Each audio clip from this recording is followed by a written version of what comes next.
네, 오늘 말씀의 마지막에 너희 수고가 주 안에서 헛되지 않은 줄 알미라 말씀하고 있는데, 저와 성도 여러분의 인생 마지막까지 이렇게 살아가셨을 때 누가 평가하든지 누가 바라보든지 헛되지 않았다, 이런 믿음의 고백이 있게 되길 소원합니다. 우리가 이 땅을 살아가는 동안 이 헛되지 않은 인생 살기 위해서, 승리하는 인생 살기 위해서 참 많은 그 일들을 우리가 경험하지만, 그 중에서 승리하는 것이야말로 우리 마음을 정말 기쁘게 하고 즐겁게 하는 것 같습니다. 우리 이번에 한국 그 월드컵 경기에서 이 포르투갈과 역전극이 이렇게 펼쳐지는데, 새벽에 소리 지르면서 너무너무 좋아하고 다시 또 돌려보고 그랬습니다. 근데 그 중계를 하는 한 중계하는 사람이 이번에 꼭 하나 들어가야 됩니다. 그렇지 않으면 또 4년을 또 기다려야 됩니다, 막 그러는데 정말 간절해지더라고요. 근데 마지막에 세상에 그 연장 시간에 그렇게 마지막 역전골이 들어가는데 너무 기분이 좋더라고요. 우리가 이긴다는 것, 승리한다는 것 너무 좋은데, 그런데 저는 이제 더 좋은 게 있었다면 마지막에 그 역전골에서 누구든지 자기 이름을 빛내고 싶겠죠. 그러나 그 손흥민 선수가 마지막에 어시스트를 해주면서 또 황희찬 선수가 그걸 받아가지고 그렇게 이제 골로 연결시키는, 그리고 나중에 인터뷰를 할 때 보니까 다들 힘들었을 텐데 우리 팀, 우리 선수들이, 함께했던 선수들이 너무 수고했다, 우리 선수들이 있었고 또 응원해 주시는 또 국민들이 있었고 하면서 자기 공을 이야기하는 게 아니라 주변에 있는 사람들을 그렇게 이제 높여주는 걸 보면서 참 승리를 해도 저렇게 좀 아름답게, 아름다운 모습이 있구나, 이제 이런 생각을 해보게 됐습니다. 우리가 인생을 살아갈 때 승리한 많은 사람들의 이야기를 알고 있는데, 특별히 그 오늘 본문에서 사망한 너의 승리가 어디 있느냐, 사망한 너의 쏘는 것이 어디 있느냐, 지금 이렇게 고백하고 있는 이 사도 바울은 마치 그 내용 속에서 사망이 원래는 살아있는 게 아니죠. 사망이 인격체가 아닙니다. 죽음하면 생각나는 게 뭡니까? 두려움이죠. 죽음하면 생각나는 게 허무한 거죠.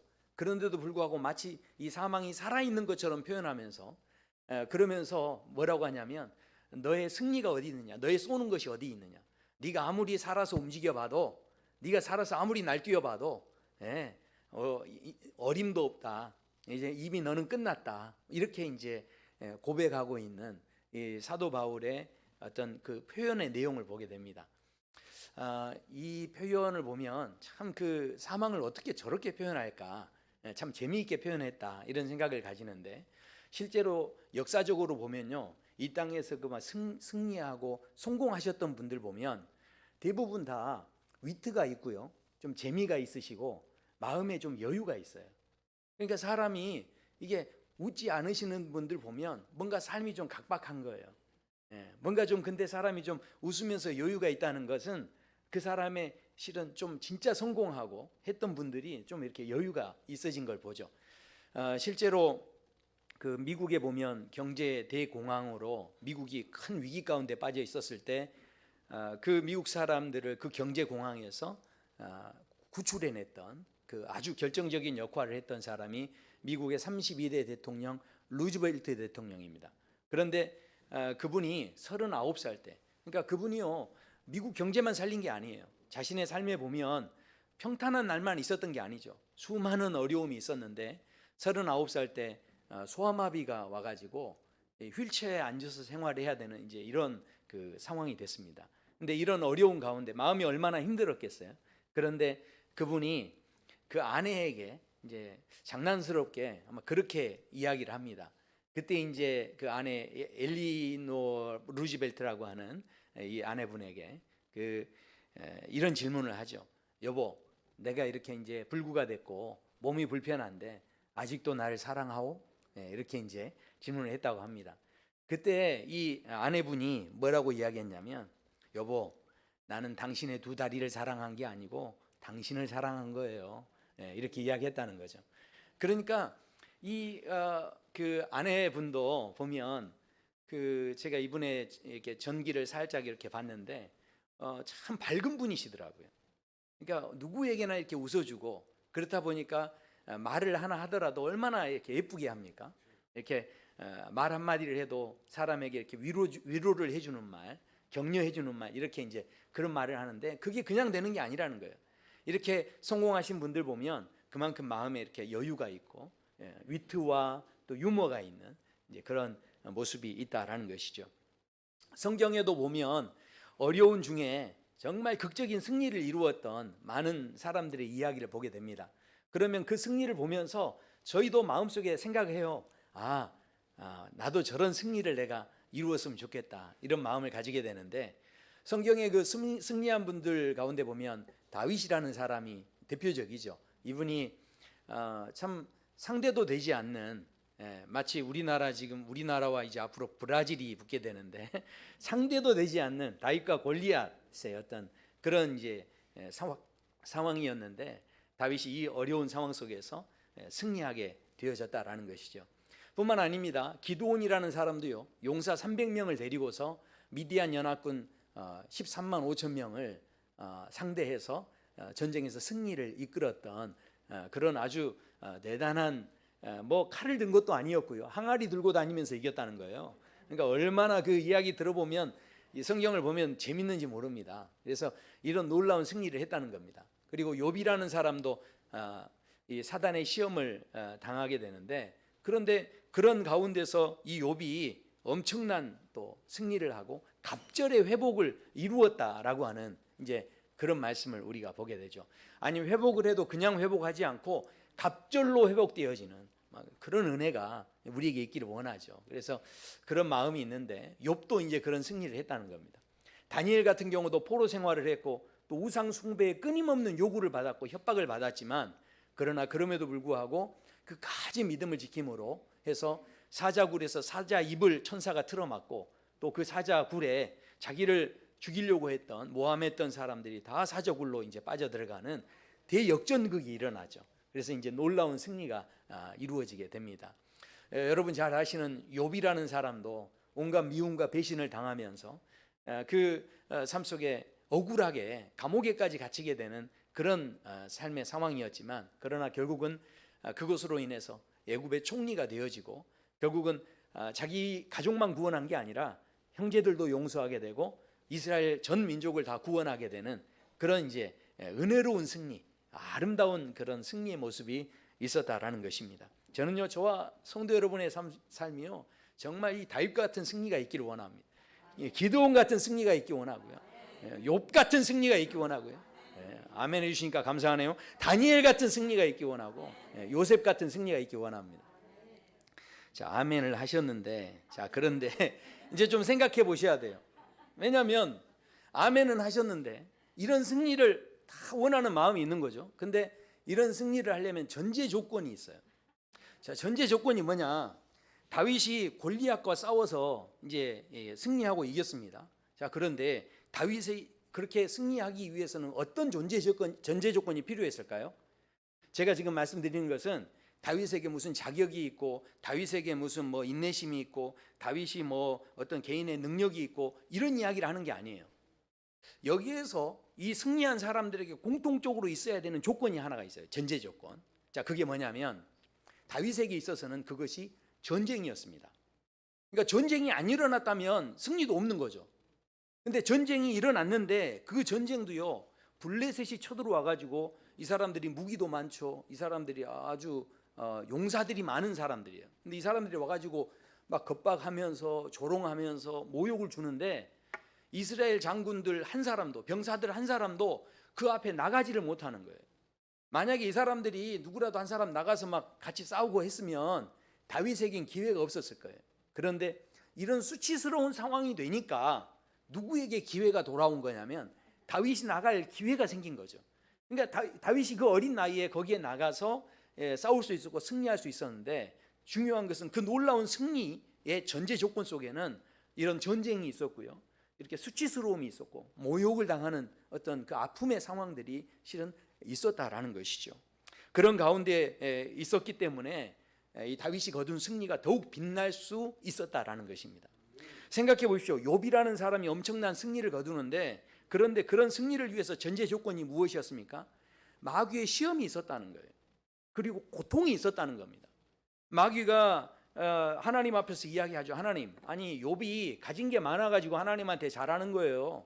그렇게 이야기하니까 하나님께서 야야 그런 말 하지 말아라. 욥이 나한테 진심으로 잘한다. 너 그렇게 보지 마. 그러니까 에이 하나님 가진 거 다 뺏어 보세요. 그러면 절대 그렇지 않을 거예요. 그러니까 그래 안 그래. 그러면서 하나님께서 그럼 네 마음대로 해봐 한번 이렇게 하면서 이제 사단에게 그 자리를 내주는데 그때 그 고난의 시간들이 얼마나 힘들었으면 그 아내도 욕하고 하나님 욕하고 죽으라고 하고 그다음에 너무 몸이 가려워서 막 이 벽돌로 이걸 이렇게 긁어대는 그런 고통들이 계속 이어지는 상황에 있었고 결국은 그 상황 속에서 이 사단이 모든 것을 다 뺏어가 버리는 이런 어떤 어려움을 당하는데 그러나 이 극심한 고통이라고 하는 전제 조건이 있었기 때문에 나중에 갑절의 회복이라고 하는 이 대승리가 더욱 그 은혜로운 승리가 되어질 수 있었다라는 것이죠. 네, 제가 더 말해 뭐 하겠습니까? 네. 요셉도 마찬가지였어요. 요셉도 그러니까 다 이야기할 수는 없고 요셉도 생각해 보세요. 요셉도 승리를 거두고 애굽의 총리가 됐지만 요셉이 애굽의 총리가 되려면 반드시 뭐가 있었어야 됐습니까? 감옥에 들어갔어야 돼요. 근데 죄짓고 들어가면 안 되고 어떻게 들어가야 돼요? 억울하게 들어가야 돼요. 그러니까 형들이 자기를 팔아야 되고 또 보디발의 집에 팔려가서 거기에서 그 보디발의 아내 통해서 억울한 일을 또 당해야 이제 이 감옥에 들어가는 거예요. 그러니까 인생 살다가요 승리를 그냥 한 게 아니고 그 삶에 보면 얼마나 억울한 일을 많이 당했는지 몰라요. 그런 억울한 전제 조건이 있었기 때문에 결국 마지막에 그 승리가 더욱 빛나는 승리, 아름다운 승리가 되어질 수 있었다라는 것이죠. 저와 성도 여러분의 삶이 정말 저는 승리하게 되길 소원합니다. 그런데 이 승리를 위해서 우리가 바라고 간구하는 마음이 있고 그런데 그럼 전제 조건이 뭐라고요? 다윗 같은 승리를 거두려면 어떻게 해야 됩니까? 내 앞에 골리앗이 있어야 돼요. 그러니까 요셉처럼 총리 되고 싶으시죠? 그런 은혜 아니 분명히 아까 다 아멘 하셨는데 총리 되고 싶으시죠? 그러면 어떻게 해요? 배신도 당해야 돼요. 그리고 그 수많은 어려움과 억울한 일을 막 당해야 되는 거예요. 그래야 이 요셉처럼 이 놀라운 승리가 있는 거죠. 그러니까 욥 같은 승리는 진짜 말할 수도 없는 거죠. 그런데 제가 아까 다윗 같은 승리를 우리 하기 원합니다. 아멘 막 하시던데요. 근데 저는 아멘 안 했는데 농담이고요. 실은 이 아멘 굉장히 중요하더라고요. 어떤 믿음 좋은 가정에 어머니에게 이 3대 독자가 있었어요. 근데 그 3대 독자가 있는데 이 사람이 장가를 갔는데 그냥 믿음의 며느리를 맞이하지 못하고 이제 불신의 며느리를 맞이했어요. 그런데 이제 이건 어쩔 수 없었어요. 그래서 이 어머니가 이제 시어머니죠. 시어머니가 돼서 어떻게든 이제 그 자식을 봐가지고 이 손주를 데리고 이제 믿음 생활을 시켜야 되겠다 생각하고 자식을 보고자 하는데 애를 낳지를 않는 거예요. 그러니까 이제 애가 없는 거예요. 그래서 이게 너무 애가 타가지고 안타까움만 이제 더해가는 거죠. 그러니까 임신을 못하니까. 그래서 안 되겠다 싶어서 목사님에게 찾아가자. 그래서 며느리를 대동하고 목사님에게 찾아가서 같이 이제 식사 대접을 하고 우리 며느리를 위해서 기도해 달라고. 그러면서 이제 기도를 막 해달라는 거예요. 그래 기도했다는 거예요. 근데 며느리가 뭘 알아야죠. 그러니까 기도를 하는데 그냥 뭐 꿀먹은 벙어리처럼 그냥 앉아 있는 거예요. 목사님이 막 더 힘을 줘서 막 기도를 하는데 근데 아멘 옆에서 해줘야 되는데 아멘도 안 하고 그냥 가만히 앉아 있는 거예요. 그래서 이 시어머니가 너무 이제 안타까우니까 옆에서 같이 손을 잡고 같이 목사님 막 기도할 때 아멘 하면서 했다는 거예요. 근데 세상에 기도 응답이 됐어요. 그 집에서 애기 임신했다는 소식이 들려온 거예요. 근데 깜짝 놀랐대요. 목사님이. 시어머니가 임신을 한 거예요. 아멘을 그냥 하면 안 돼요. 그냥 아멘을 아무렇게나 하면 안 되는 거예요. 아멘이 중요해요. 자, 그런데 걱정하지 마십시오. 자, 걱정하지 마세요. 이렇게 말씀합니다. 사람이 감당할 시험 밖에는 너희가 당한 것이 없나니 오직 하나님은 미쁘사 너희가 감당하지 못할 시험 당함을 허락지 아니하시고 시험 당할 쯤에 또한 피할 길을 내사 너희로 능히 감당하게 하시느니라. 아멘. 그러니까 우리가 실은 아무리 아멘을 많이 해도 실은 아직 우리가 좀 이거 하면 너무 힘들어질 것 같으면 하나님께서 알아서 또 조절해 주세요. 네. 알아서 조절해 주세요. 네. 자, 그런데 우리 생각은요. 그러니까 또 좋아하시네. 네. 근데 이거 좋아하면 안 되는데. 왜냐하면 생각해 보세요. 분명히 전제 조건, 우리가 진짜 승리하려면 전제 조건은 그런 여러 가지 실은 시험이 있었고 환란이 있었고 어려움 중에서 승리했을 때 이것이 빛나는 승리가 됐다는 거예요.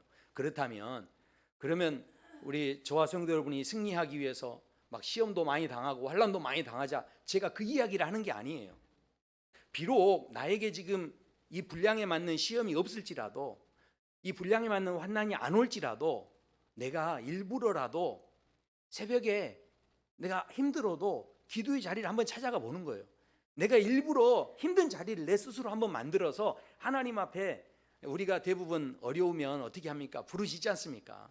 내가 아무리 평안해도, 내가 아무리 하나님 앞에서 잘 됐어도 그 잘된 것 가지고 안주하지 말고 그 자리에서 부르짖어야 한다는 거예요.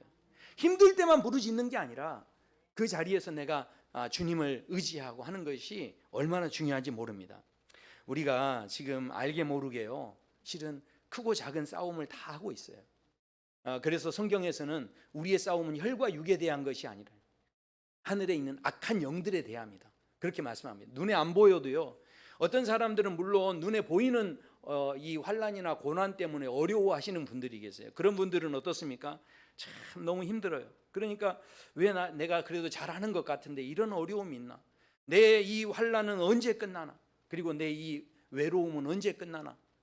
요셉이 마치 감옥에 갇혀서 잊혀진 것처럼 어쩌면 내 인생이 지금 잊혀진 것 같은 그런 인생을 살아가고 있을 수 있어요.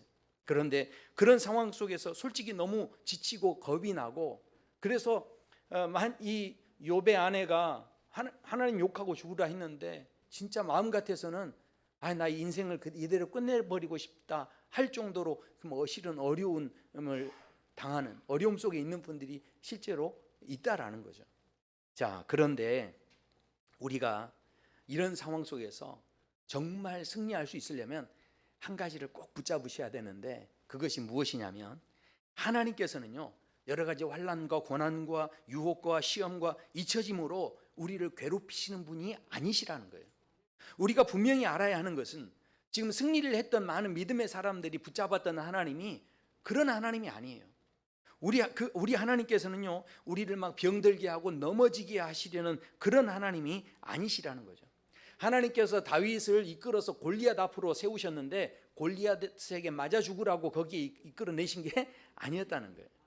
거기까지 인도하셨다는 것은 결국은 다윗에게 감당할 만한 그 훈련을 미리 시키신 거고, 결국은 거기에 세우셔서 다윗이 생각하지 못하는 생각 이상의 승리를 거두게 하시려는, 그것을 선물로 주시려는 하나님의 계획이 그 안에 있었다라는 것이죠. 하나님께서 욥에게 하신 것도 마찬가지예요. 욥에게 너 그동안 많은 걸 누렸으니 이제 좀 고생 좀 해라, 그러면서 하나님께서 사단에게 내놓으신 게 아니었다라는 거죠.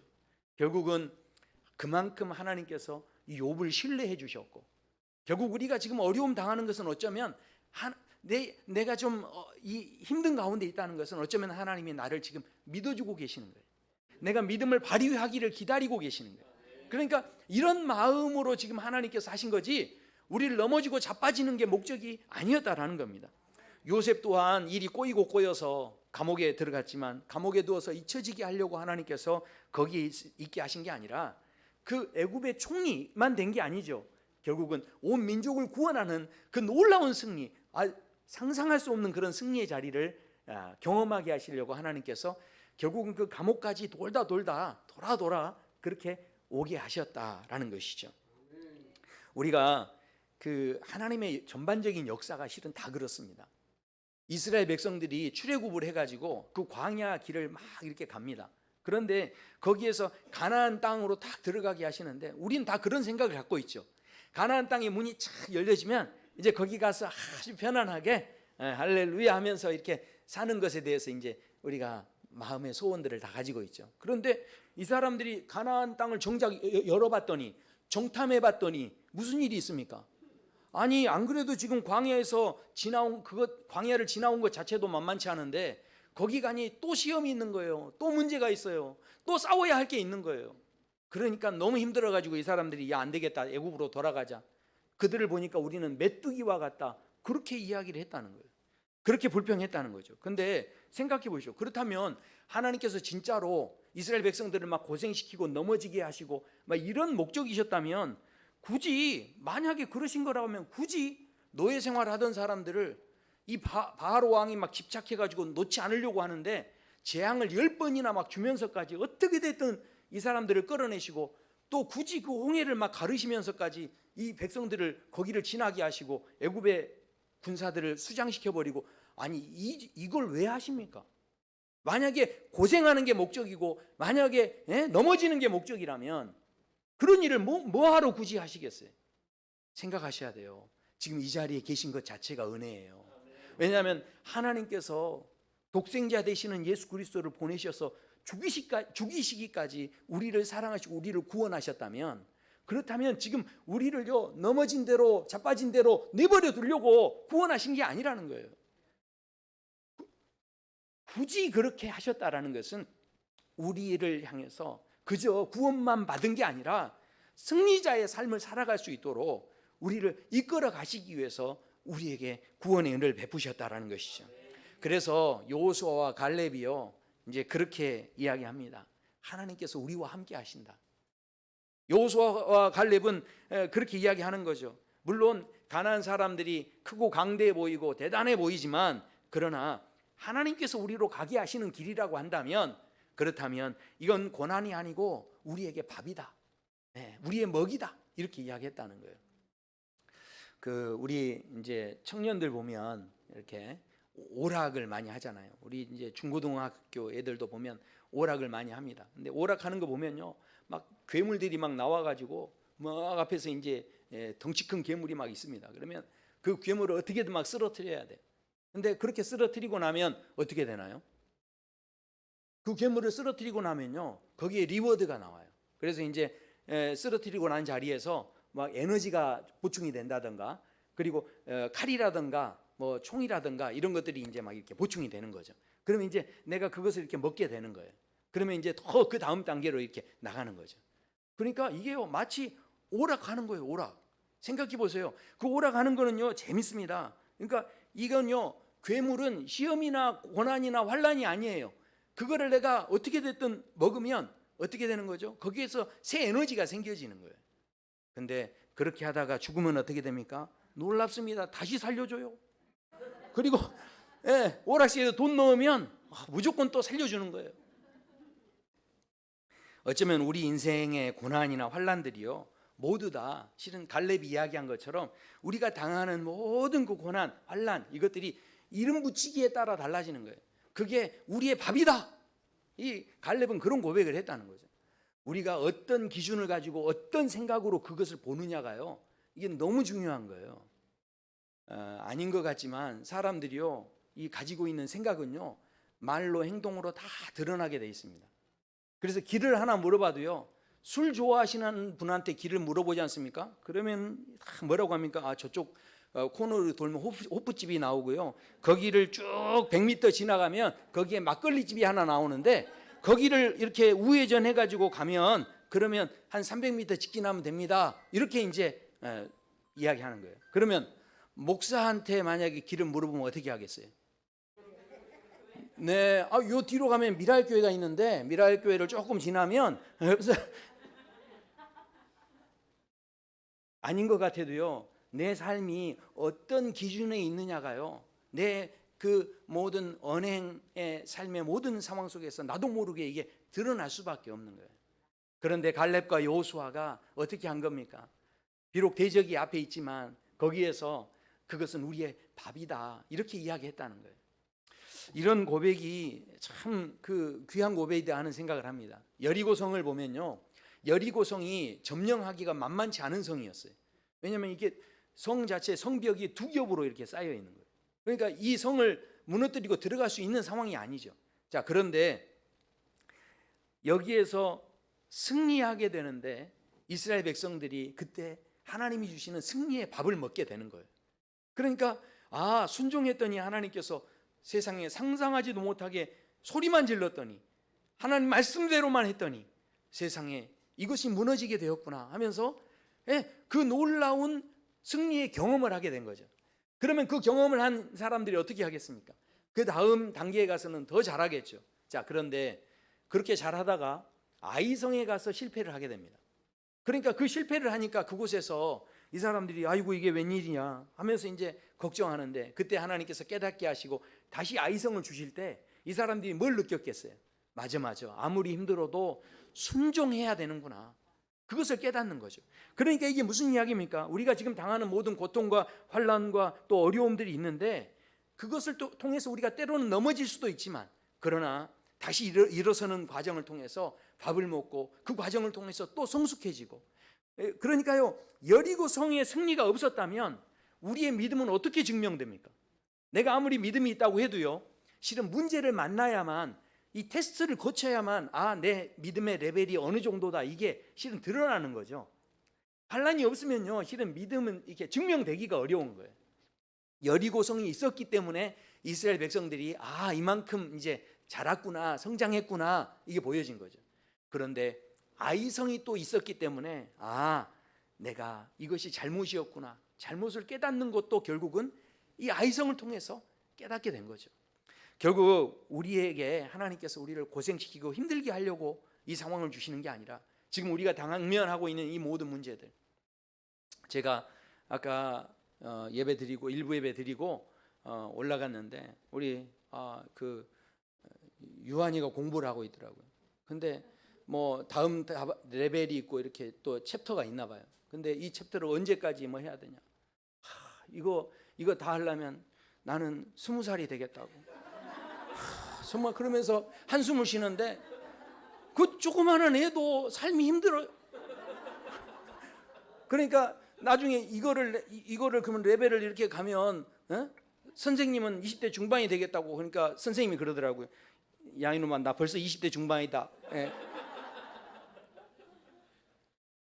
그러니까 이게 벌써 이게 다 한 다음에 또 이제 자기가 그렇게 힘드니까 어머니에게 지금 등짝 안마를 받아야 되겠다. 뭐 이렇게 이야기하더라고요. 그러니까 살아가는 그 애들도 실은 쉽지 않고 만만하지 않은 그런 세상 속에 지금 우리가 살아가고 있다는 거예요. 그런데 놀라운 것은요. 하나님께서 우리에게 우리 인생을 살아갈 때 정말 하나님이 우리를 구원해 주셨기 때문에 그런 사람들이 이 땅을 살아갈 때 진짜 승리하기 원하시는데 그래서 사도 바울을 통해서 이런 선포를 하시는 거예요. 사망아 너의 승리가 어디 있느냐? 사망아 내가 쏘는 것이 어디 있느냐? 그러면서 결국은 하나님께서 결국 우리에게 승리를 안겨주시려고 직접 십자가의 피의 전제 조건을 다 감당해 버리시고 그 다음에 그 전제 조건을 주님이 다 짊어지시고 그 다음에 그 모든 승리를 우리에게 선물로 주셨다는 거예요. 그러니까 지금 사도 바울의 이 고백은요 우리가 이 고백을 보면서 맞아 그러므로 58절에 그러므로 내 사랑하는 형제들아 그러므로 우리가 더 견실하고 흔들리지 말고 주의 일에 더 힘쓰자 지금 이거 이렇게 생각하시면 이걸 지금 오해하시는 거예요. 왜냐하면 이 말씀의 57절을 보셔야 돼요. 우리 주 예수 그리스도로 말미암아 우리에게 승리를 주시는 하나님께 감사하노니. 사도 바울은 지금 무슨 이야기를 하는 겁니까? 자기가 지금 믿음으로 막 싸워 이겨가지고 내가 승리해야 된다 이런 이야기를 하는 게 아니에요. 왜 내 믿음이 더 발휘돼가지고 내가 승리해야 된다 이 이야기가 아니라 승리는 이미 하나님이 주셨다는 거예요. 그러니까 지금 사도 바울의 고백은 뭐냐면 승리를 위해서 힘쓰는 게 아니라 이미 하나님이 주신 승리를 내가 나타내는 삶을 살아야 한다는 거예요. 이게 실은 아무것도 아닌 것 같아도 이게 차이가 엄청난 겁니다. 내가 승리하기 위해서 봉사하기 시작하면요 언젠가는 지치게 돼 있어요. 내가 승리하기 위해서 교회에서 희생하고 또 뭐 예배드리고 그러면 나중엔 이게 힘이 빠져요. 그러나 이미 주신 은혜에 감사함으로 희생하고 봉사하면요 그 에너지는요 바닥나지 않는 거예요. 자, 한 여학생이 이게 늘 좋은 옷과 막 화장품으로 치장하느라고 자기 용돈을 다 쓰는 거예요.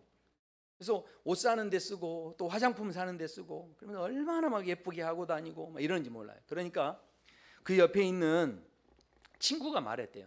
야야야, 야, 나 같으면 그 화장품에 투자하느니 맛있는 거 사 먹고 가고 싶은 데 가고 더 좋은 데 가고 난 그런 데 쓰겠다. 너는 왜 그렇게 사니? 그랬대요. 그러니까 그 예쁘게 치장했던 그 친구가 그 나무랬던 친구한테 웃으면서 그렇게 이야기했대요. 야, 너는 몰라도 너무 뭘 모르는구나. 그랬대요. 그러면서 하는 이야기 뭐냐면, 내가 예쁘게 꾸며서 입고 다니면 남자들이 맛있는 것도 사주고 좋은 데도 데려가주고 다 그러는데, 한 수 앞을 더 내다보면 미래가 열리는데, 그 여자친구는 뭐하는, 자기 돈으로 자기가 좋은 거 먹고 자기가 좋은 거 사야 되고 얼마나 힘들겠어요. 그러나 예쁘게 치장하고 막 이렇게 한 그 자매는 누가 사줘요? 남자들이 다니면서 다 사주는 거예요. 네. 제가 이거 보면서 야, 정말 맞아 그렇다. 지금요, 우리가 막 승리하기 위해서 막 대단하게 뭘 막 해야 된다, 지금 이걸 이야기하시는 게 아니에요. 왜냐하면 어차피 영적인 승리는요, 이 하늘의 악한 영들을 우리가 막 상대해서 이걸 미리부터 뭐 이렇게 승리하고 이럴 수 있는 게 아닙니다. 결국은 무슨 이야기입니까? 우리는요, 사망아 말씀하는데 실은 사망에 갇힌 사람들이에요. 실은 그 틀에, 저주의 틀에 갇힌 사람들이에요. 그런데 우리 힘으로는 빠져나올 수 없었던 사람들이죠. 그러나 하나님께서 거기에서 우리를 실은 벗어나게 하신 거예요. 거기에서 하나님께서 우리를 꺼내주신 거예요.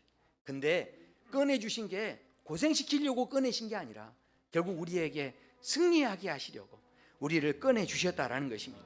그렇다면 우리가 이제 앞으로 해야 할 일이 뭡니까?